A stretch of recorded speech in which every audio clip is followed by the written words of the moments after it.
Alors je m'excuse par rapport à l'équipe du grenier d'avoir utilisé cette vidéo, mais je pense qu'elle représente parfaitement l'émotion que j'ai ressentie en ayant vu ce film. Non, je suis désolé. Encore, j'aurais 5-6 ans, ce film aurait été parfait, mais là, à 25 ans, de voir que ce scénario est écrit par un enfant, ça me perturbe. Et surtout quand il a l'audace d'essayer de faire passer un message pour nous faire la morale, ce qui est quand même exceptionnel. Donc bienvenue pour la critique de Ready Player One, réalisé par monsieur Steven Spielberg, qui apparemment signe son grand retour, puisque pour certains, il avait disparu. Il ne réalisait plus de films. Sachez qu'il a réalisé d'autres films entre-temps, hein, c'est juste que ils sont peut-être moins épiques, voilà. Mais non, il signe pas son grand retour, sauf peut-être côté réalisation, où là, il a mis le budget. Lui, il a dit, on met des millions dans les effets spéciaux, je veux que les gens jouissent par les yeux. J'ai joui par les yeux, Kiki tout dur et tout. J'en ai foutu partout. Ok, là j'avoue, respect. Par contre, le scénario, t'en as fait quoi? Tu t'es torché le cul avec. Tu t'es torché le cul avec. Ne dis pas le contraire. Je suis désolé, mais j'ai vu les critiques de beaucoup de gens. Tout le monde a fait des critiques dithyrambiques comme quoi c'est un chef-d'œuvre. Mais attendez, vous imaginez que vous crachez sur le film Tomb Raider. Je parle au niveau scénaristique. Même Pacific Rim 2 en a pris quand même plein la gueule parce que soi-disant le scénario ça vole pas haut. Mais attendez, mais ce scénario c'est encore pire. C'est pire. Il n'y a même pas d'histoire, il n'y a rien. Il n'y a rien, c'est la pauvreté. Bref, au niveau des acteurs, nous avons Ty Sheridan qui incarne ici le héros Percival, donc son avatar, et son nom réel c'est Wade White, dans le monde réel. L'héroïne principale c'est Olivia Cooke, qui incarne ici Artemis, et le méchant, hein, le grand méchant, c'est l'acteur Ben Mendelsohn qui incarne ici Nolan, et j'ai fait beaucoup trop de blagues avec Christopher. Du coup, pour l'histoire, alors je vais essayer de pas spoil, mais je vais essayer de vous donner au moins l'intrigue principale. L'histoire se situe sur la planète en 2045. Celle-ci a subi encore une guerre, encore beaucoup de problèmes. Ceci est dicté très rapidement, et on n'en parlera plus jamais. Voilà, de façon à ce qu'on comprenne que en gros les classes sociales se sont encore plus séparées. Adieu, on va dire la classe moyenne, et bonjour les riches et les pauvres. Le souci, c'est que de ce monde réel, on verra pas grand chose. On verra que oui, effectivement, les gens vivent dans des taudis, limite des favelas, des petits baraquements emboîtés les uns envers les autres. Je trouve le design super cool. Apparemment, ça affecte toute la planète, mais on verra qu'une ville. Et les autres, on ne saura jamais vraiment. Une ville qui, elle, a beaucoup plus facilement évolué technologiquement que les autres. Mais en tout cas, voilà, c'est pas différent des autres villes, on va dire, au niveau du climat, tout ça. Bref, vous comprendrez pourquoi c'était important d'en voir un peu plus. Et du coup, donc les gens qui sont pauvres et ne font pas grand-chose, décident de vivre dans, on va dire, d'une certaine manière, vivent quasiment tout le temps dans le monde virtuel d'Oasis qui a été créé par un homme. Et ce monde d'Oasis, c'est le monde rêvé. Voilà, vous prenez un casque virtuel, alors ici ils sont beaucoup plus petits, vous avez des capteurs, alors je sais pas trop comment ça fonctionne, alors ça dépend aussi des moyens financiers, mais voilà, vous pouvez avoir une combinaison totale pour sentir des sensations, c'est-à-dire si quelqu'un vous touche dans le monde virtuel, vous allez sentir le toucher, donc si vous prenez une balle, vous allez la sentir passer. Si vous êtes pauvre, vous aurez que des gants de mauvaise facture, tout ça, vous comprenez un petit peu comment ça marche, et du coup, donc voilà, vous imaginez, moi là, je mets mon casque, et je me déplace dans le monde réel, et je me déplacerai dans le monde virtuel. Forcément, c'est dangereux d'une certaine manière, parce que si tu vas dans la rue avec ton casque virtuel pour te déplacer dans le monde virtuel, et que du coup, tu percutes une voiture, tu te fais percuter par une bagnole dans le monde réel, tu meurs. Voilà, mais bon, voilà, vous avez compris, c'est le monde virtuel, comment ça fonctionnait, et vous incarnez un avatar, n'importe quel avatar, une créature fantastique, une créature qui a réellement existé, un animal, ou bien sûr Dark Vador. On aurait aimé voir Dark Vador et tout ça, mais ils n'ont pas eu les droits d'auteur, ils n'ont pas eu les droits pour Star Wars, donc Star Wars n'est pas montré. C'est bel et bien dommage parce que ça aurait été tellement grandiose avec Star Wars. Il y a plein d'univers qui auraient pu être beaucoup plus montrés. On aurait pu voir un Predator, mais c'est pas été montré. Il y a plein de choses qui auraient pu être réellement exploitées. Mais voilà, en gros, vous pouvez incarner n'importe quel avatar. Qui dit avatar ne dit pas forcément pouvoir. Ce que je veux dire par là, c'est qu'on est dans l'univers qu'a créé Spielberg. Enfin, dans son idée, voilà, c'est son univers, qui est très proche de ce qu'on vit aujourd'hui un petit peu à l'heure actuelle, hein, la classe moyenne qui disparaît petit à petit, pour laisser place aux riches et aux pauvres, point barre. Le Internet, hein, donc le monde virtuel, prend de plus en plus de place, au point que certaines personnes n'arrivent plus à en décrocher, et se disent que, ouais, mais le monde virtuel, c'est tellement mieux que le monde réel, enfin... Vous comprenez le délire. Donc il y a une part de réalisme dans cette histoire, même si ici c'est beaucoup plus poussé. C'est pour ça que ça se passe en 2045. Mais en tout cas, si on continue comme ça, on part droit dans ce chemin-là. Mais ce que je veux dire par là, donc quand vous incarnez, imaginons vous incarniez Dark Vador en tant qu'avatar, vous n'aurez pas le pouvoir de la force. Si je dis ça, c'est parce qu'à un moment, donc on voit Tracer, elle va faire sa capacité de dash. On la voit au début, on la voit quasiment plus après. Enfin, sa capacité, on la verra plus jamais. Mais ce que je veux dire par là, c'est que l'équipe du Grenier a fait une critique du film et avait parlé de la DeLorean comme quoi celle-ci n'avait pas ses pouvoirs. Donc je vous rappelle que cette voiture, donc du Retour vers le futur, permet soit d'aller dans le futur, soit aller dans le passé. On est dans un monde virtuel. Le futur et le passé n'existent pas. Sinon, c'est un code, c'est un hack, c'est de la triche. Ça serait juste, par exemple, stopper le temps. Donc les gens seraient stoppés, seraient en stase, et la voiture, par exemple, gagnerait la course comme ça. Mais ça serait de la triche. Voilà. Mais elle n'a pas la capacité d'aller dans le temps, parce que le voyage dans le temps, pour Spielberg, n'existe pas dans cet univers-là. C'est tout. Du coup, la DeLorean, c'est juste un skin. Comme le skin d'un Warthog, le skin d'une Formule 1 ou de ce que vous voulez, de la voiture de K2000 par exemple. Elles n'ont pas leur pouvoir, si elle avait, la DeLorean a ses pouvoirs de voyage dans le temps, là, n'existe pas. C'est juste le skin. Après, bien sûr, on peut équiper des capacités, comme par exemple un aileron qui ferait des flammes, des missiles. On peut équiper tout et n'importe quoi, puisque l'Oasis vous permet d'avoir accès à tout ce que vous voulez. Tout ce que vous voulez imaginer, tout ce qui est possible de créer, va être créé. Le seul hic de ce monde virtuel, j'ai envie de dire, c'est que c'est une utopie. Si je dis ça, c'est que dans l'Oasis, tout se passe bien. Enfin, on nous montre que tout se passe bien. Ok, il y a des gens qui font la guerre, mais c'est par rapport à un mode spécial, dans le monde de Doom, pour gagner de l'argent, tout ça. Il y a des courses, ok, mortelles, mais vous pouvez mourir en tant qu'avatar, mais vous risquez rien spécialement. Mais par exemple, il n'y a pas de troll qui va vous insulter, il n'y a pas de personnes qui se font violer. Ce que je veux dire par là, c'est que sinon le monde d'Oasis existait aujourd'hui, je vous garantis qu'il serait dégueulasse. Il y aurait de la pédophilie, il y aurait de la zoophilie, de la négrophilie, il y aurait des meurtres, il y aurait du harcèlement à tout va. Enfin, ça serait dégueulasse. Ça serait pas Oasis. Hein. Oasis is good, hein. Clairement pas. Mais voilà, donc c'est une utopie qui est montrée. Mais bon, je reprends l'histoire, et du coup, le créateur de l'Oasis a caché un easter egg à l'intérieur, et celui qui trouvera gagnera un pouvoir inimaginable. Et du coup, toutes les personnes de l'Oasis sont intéressées, et surtout une corporation, une seconde société qui voudrait récupérer ce pouvoir pour essayer de devenir peut-être plus riche, parce que le gérant de cette société, donc Nolan, et du coup notre méchant, veut juste se faire de la thune. Lui, il veut de la thune, et c'est... voilà, il dirige, c'est un chef d'entreprise, et il veut gagner de la thune, et c'est tout. Et c'est ça le fait est que j'ai bien aimé au début ce méchant, parce qu'il n'a pas d'émotion, il n'a pas d'enjeu spécial, il veut juste de la thune, et pour ça, il est prêt à faire tous les sacrifices, voire à tuer des gens dans la vraie vie, pour avoir cet easter egg. Il est prêt à tout et n'importe quoi, à dépenser des milliards pour en engendrer encore plus derrière. Et puis un moment arrive à la fin, et là tu sens que le scénario a été écrit par un enfant. Le méchant voit une lumière orange, et il a une émotion, et c'est terminé. Alors quand je dis c'est terminé, c'est pas pour spoiler, hein, c'est terminé pour éviter le spoil, mais voilà, en gros c'est ça. Je vous jure que j'ai fait ça, j'ai regardé toute la salle, apparemment personne n'a capté que c'était un problème, parce que oui, je suis désolé, on passe pas d'un méchant à...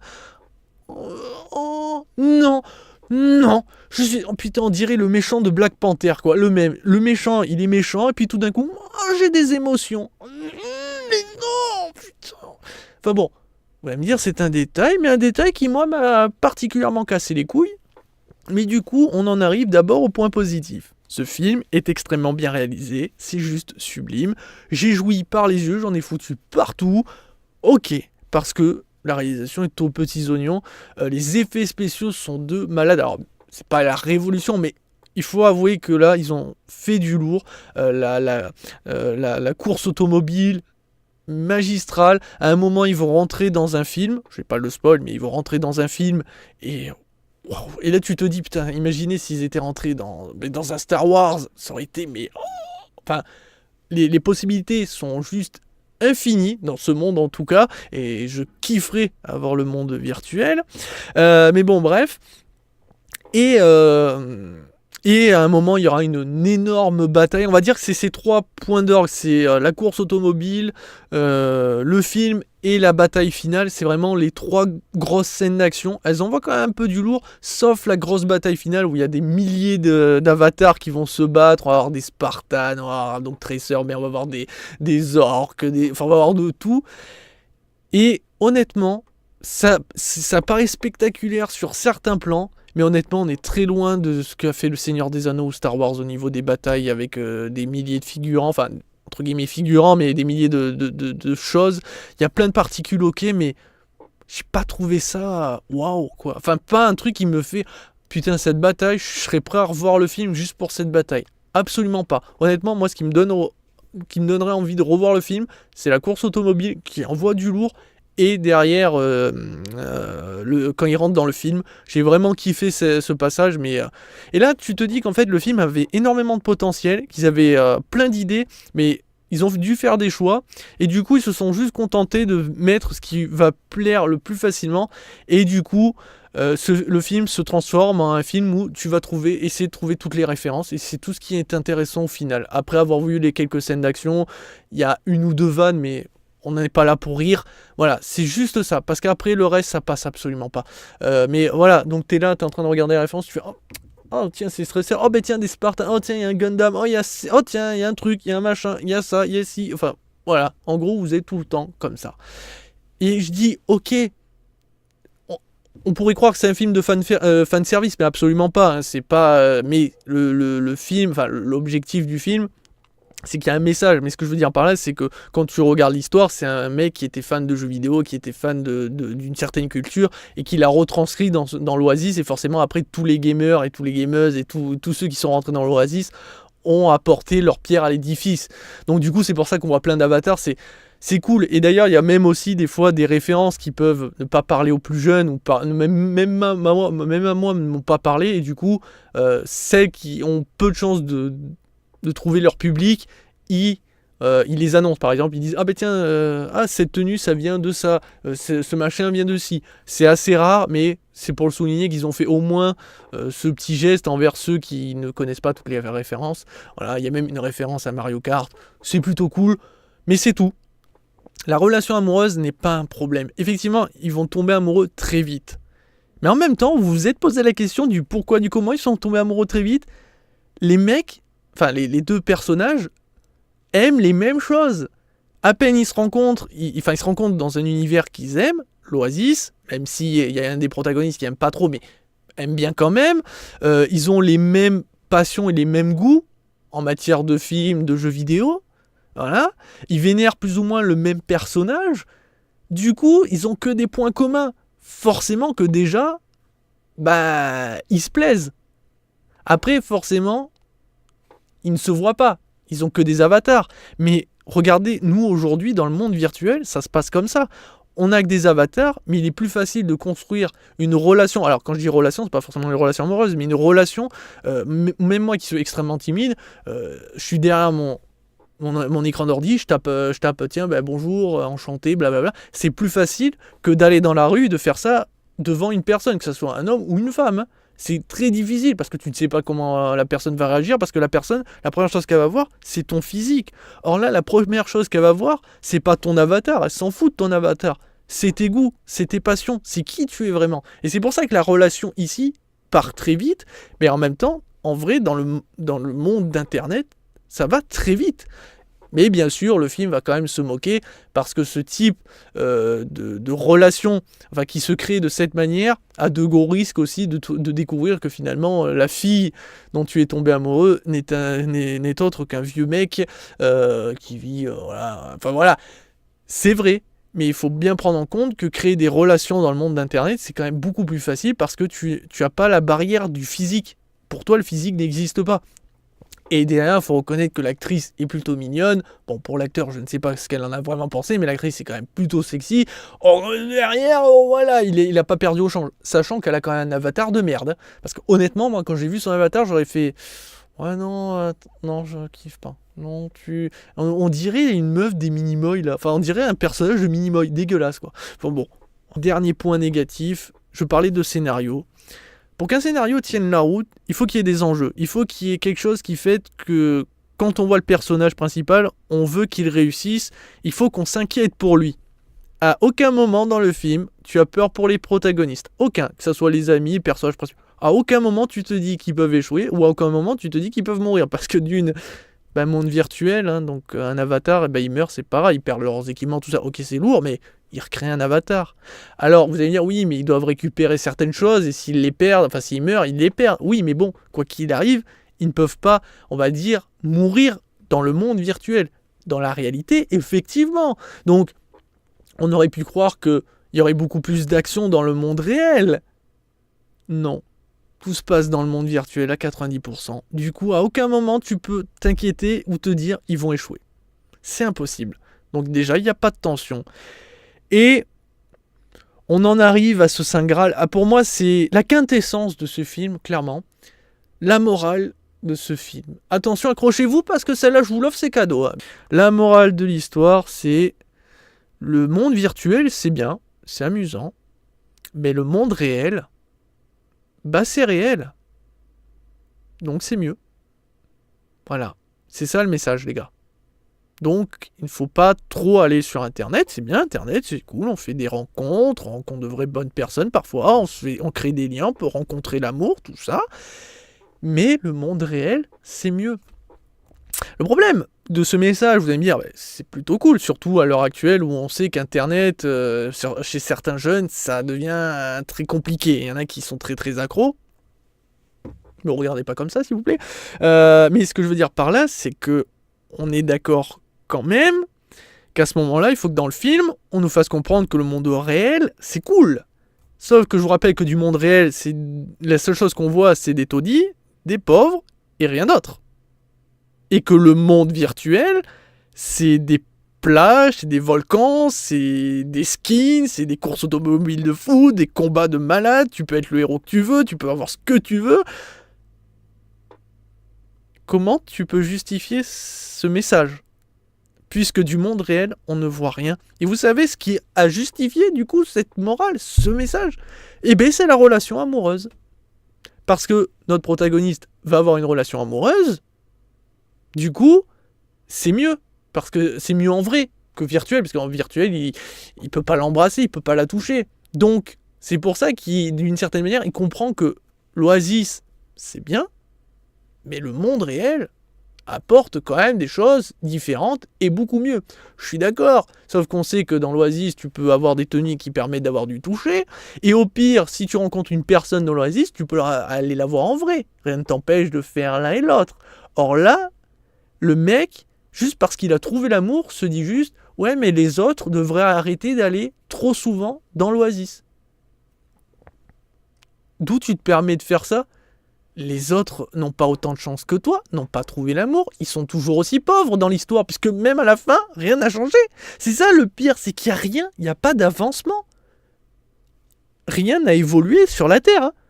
D'ailleurs, on ne s'inquiète même pas de la Terre. Nous, ce qui nous intéresse, c'est l'Oasis et quelques protagonistes. Mais la Terre, on s'en fout.